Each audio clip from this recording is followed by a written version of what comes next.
سرکاری ملازمین کے لیے خوشخبری ہے اور وہ یہ ہے کہ تنخواہوں میں 10 سے 15% اضافے کی تجویز ہے۔ وزیر اعظم اتحادیوں سے مشاورت کے بعد حتمی فیصلہ کریں گے۔ وفاقی حکومت نے مالی سال 2026-27 کے بجٹ میں تنخواہوں میں 10 سے 15% اضافہ تجویز کیا ہے۔ وزیر اعظم شہباز شریف نے آئندہ مالی سال کے بجٹ پر مشاورت کی ہے۔ یہ مشاورت جمعہ کے روز وزیر اعظم ہاؤس میں ہونے والے ایک اعلیٰ سطحی اجلاس میں کی گئی۔ یہ غیر رسمی اجلاس تھا جس کی کوریج بھی نہیں کی گئی۔ اجلاس میں نئے مالی سال کے بجٹ بالخصوص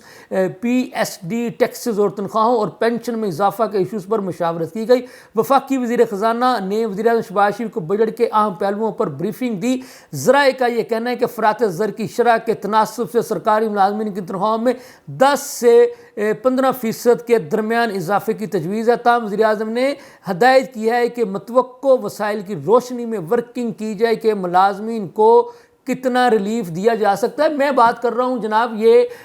کہ 10 جون کا جو بجٹ ہے وہ کیسا ہوگا، تو اس کی میں نے آپ کو جو سرکاری ملازمین آپ کو پتہ ہے وہ ہمیشہ ان کی یہی کوشش ہوتی ہے کہ جناب ان کے لیے بجٹ میں کیا رکھا گیا ہے، تو میں یہ آپ کو بتا رہا ہوں۔ آپ کے لیے خوشخبری یہ ہے کہ جناب 10 سے 15% تک آپ کی تنخواہوں میں اضافے کی تجویز زیر غور ہے، اور اب آپ کو ایک حتمی خبر بھی آ جائے گی۔ اسی بجٹ میں عام جو دکاندار ہیں انہیں ایک فکس ٹیکس جو ہے وہ لگایا جائے گا، اس کی تجویز بھی زیر غور ہے۔ اور یہ خبر بھی جو وفاقی وزیر خزانہ ہے محمد اورنگزیب صاحب، ان کا کہنا ہے کہ کوشش ہے کہ اس فکس ٹیکس کے ذریعے تاجروں کو اس ٹیکس نیٹ میں لایا جائے۔ ہم آپ کو یہ بھی بتا دینا چاہتے ہیں کہ اطلاعات یہ ہیں کہ جو بیوٹیشن کا جو کاروبار کرنے والے ہیں انہیں ٹیکس سے کچھ چھوٹ جو ہے وہ دینے کی تیاریاں کی جا رہی ہیں۔ اسی طرح سے یعنی جو اسٹیشنری ہے یعنی کتابیں اور کاپیاں، ان پر کچھ ٹیکس لگانے کی تجاویز جو ہے وہ سامنے آئی ہیں، لیکن میں یہ سمجھتا ہوں کہ تعلیم کو عام کرنے کے لیے اور تعلیم کو ایک عام یعنی غریب آدمی کی پہنچ میں لانے کے لیے اسٹیشنری کتابوں اور کاپیوں پر کسی بھی قسم کا ٹیکس نہیں لگنا چاہیے۔ یہ تو بہت بڑی زیادتی کی بات ہوگی، لیکن اب دیکھنے والی بات یہ ہے کہ کیا جو اتحادی جماعتیں اور بالخصوص پیپلز پارٹی جس کا یہ دعویٰ ہے کہ وہ عوام پر ٹیکسز کا بوجھ جو ہے وہ نہیں پڑنے دے گی، تو کیا پیپلز پارٹی جو کہ اس وقت حکومت کی ایک اہم اور بڑی اتحادی جماعت بھی ہے، وہ بھی اس حکومت کا عام آدمی پر ٹیکسز لگانے کا ساتھ دے گی یا نہیں؟ دوسری جانب ہم نے آپ کو یہ بھی بتاتے چلے کہ جماعت اسلامی پاکستان کے امیر حافظ نعیم الرحمان صاحب نے ابھی سے یہ دھمکی لگا دی ہے کہ اگر عام آدمی پر ٹیکسوں کا بوجھ جو ہے وہ بڑھایا گیا، پیٹرولیم مصنوعات میں جو لیوی جو ہیں وہ بڑھائی گئی، اور ان کا تو یہ بھی مطالبہ ہے کہ جناب 3 سال تک کے لیے یہ جو پیٹرولیم گیس اور یہ جو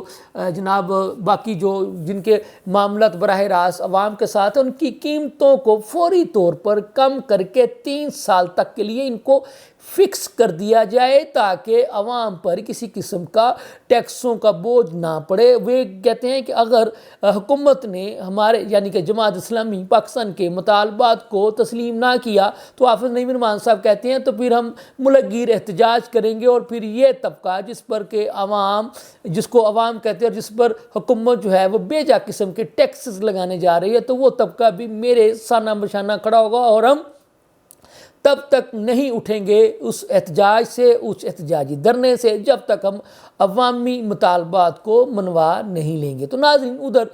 ہم نے آپ کو یہ بھی بتایا تھا کہ ملک بھر کے جتنے بھی سرکاری ملازمین ہیں ان کا بھی یہ مطالبہ تھا، یعنی وہ بجٹ آنے سے پہلے ہی مختلف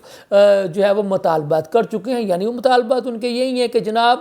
مہنگائی کے تناسب کے لحاظ سے ان کی تنخواہوں میں اضافہ کیا جائے۔ اگر گو کہ 10 سے 15% سرکاری ملازمین کی تنخواہوں میں اضافے کی تجویز زیر غور ہے، لیکن یہ سرکاری ملازمین یہ کہتے ہیں کہ جناب مہنگائی میں تو 100% تک اضافہ ہو چکا ہے۔ یعنی اس کی وجہ یہی ہے کہ جیسا کہ آپ کے علم میں ہے کہ ایک مرتبہ جب پیٹرولیم مصنوعات کی قیمتوں میں اضافہ ہو جاتا ہے تو اس کے ساتھ ہی جناب طوفان بدتمیزی مہنگائی کا بھی جو ہے وہ مچ جاتا ہے، اور اس مہنگائی کے طوفان کو کنٹرول کرنے والا کوئی نہیں ہوتا۔ تو اس کا ایک ہی حل ہے، وہ یہ کہتے ہیں کہ جناب جو ذرائع آمدن ہیں ان کو بڑھائے جائے۔ تو ان سرکاری ملازمین کا کہنا ہے کہ جناب ہمارا ذرائع آمدن تو یہی ہے کہ گورنمنٹ جو ہے وہ ہماری تنخواہوں میں مہنگائی کے تناسب کے لحاظ سے اس میں مناسب اضافہ کر دے تاکہ ہم بھی باعزت طریقے سے اپنے بیوی بچوں کا پیٹ پال سکے۔ اب دیکھنے والی بات یہ ہے کہ کیا اس یعنی جو 10 جون کو وفاقی بجٹ پیش ہونے جا رہا ہے تو اس میں عوام کے لیے کیا خوشخبریاں ہوں گی، تو میں آپ کو ابھی سے یہ بات بتاتا چلوں تاکہ آپ لوگ کسی بڑی خوش فہمی میں نہ رہیں کہ ہمارے حکمران جناب ابھی سے ساتھ ساتھ آپ کو ذہنی طور پر